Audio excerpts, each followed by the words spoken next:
নমস্কার বন্ধুরা, ইওর কিচেনে আপনাদের সবাইকে স্বাগত।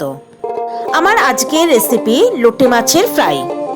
গরম ভাতের সঙ্গে কিংবা সন্ধ্যাবেলা স্ন্যাক্স হিসেবেও আপনারা পরিবেশন করতে পারেন এই লোটে মাছের ফ্রাই। তবে দেখে নেওয়া যাক আজকের রেসিপি। আমি নিয়েছি কয়েক টুকরো লোটে মাছ। মাছের টুকরোগুলোকে ভালো করে ধুয়ে জল ঝরিয়ে নিয়েছি। এবার এর মধ্যে দিয়ে দিলাম সামান্য পরিমাণে নুন, দিলাম হলুদ গুঁড়ো, দিয়ে দিলাম 1 চামচ আদা বাটা, আর দিলাম 1 চামচ রসুন বাটা। এবার মাছের টুকরোগুলোকে খুব ভালো করে ম্যারিনেট করে 15 মিনিটের জন্য এটাকে রেখে দেব। একটা পাত্রে নিয়ে নিলাম বেসন, আর নিলাম 2 চামচ চালের গুঁড়ো, নিলাম 2 চামচ কর্নফ্লাওয়ার। এবার এর মধ্যে দিলাম পরিমাণ মতো নুন, দিলাম সামান্য হলুদ গুঁড়ো, দিলাম একটু লঙ্কার গুঁড়ো।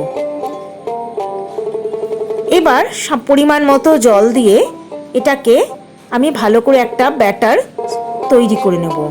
একসঙ্গে পুরো জল মেশাবেন না, অল্প অল্প করে জল দিয়ে এটাকে আগে একটা পেস্ট তৈরি করবেন, তারপরে এটাকে পরিমাণ মতো জল দিয়ে একটা ব্যাটার তৈরি করতে হবে।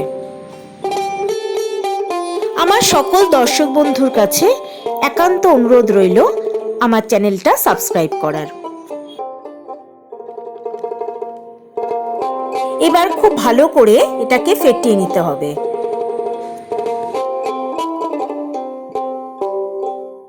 যত ভালো করে ফেটানো হবে লোটে মাছের ফ্রাইগুলো ততটাই ফ্লাফি হবে এবং ক্রিস্পি হবে।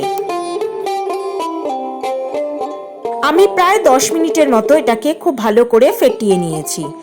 এবার এর কনসিস্টেন্সিটা ঠিক এই রকম হবে। এটা বেশি পাতলাও হবে না, আবার একদম ঘনও হবে না। এবার এটাকে আমি আধ ঘন্টার জন্য রেখে দেব।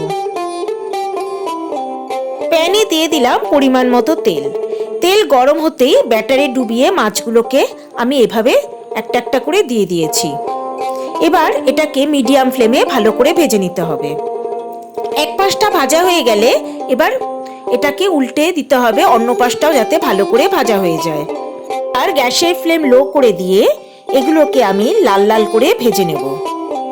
প্রথমে মিডিয়াম ফ্লেমে, পরে ধীরে ধীরে লো ফ্লেমে এগুলোকে যদি ভেজে নেওয়া হয় এগুলো খুবই ক্রিস্পি হয় এবং খেতে খুব টেস্টিও হয়।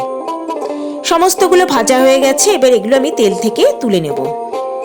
তৈরি হয়ে গেল আমার আজকের রেসিপি লোটে মাছের ফ্রাই। তবে আজকের মতো বিদায় বন্ধুরা, নমস্কার।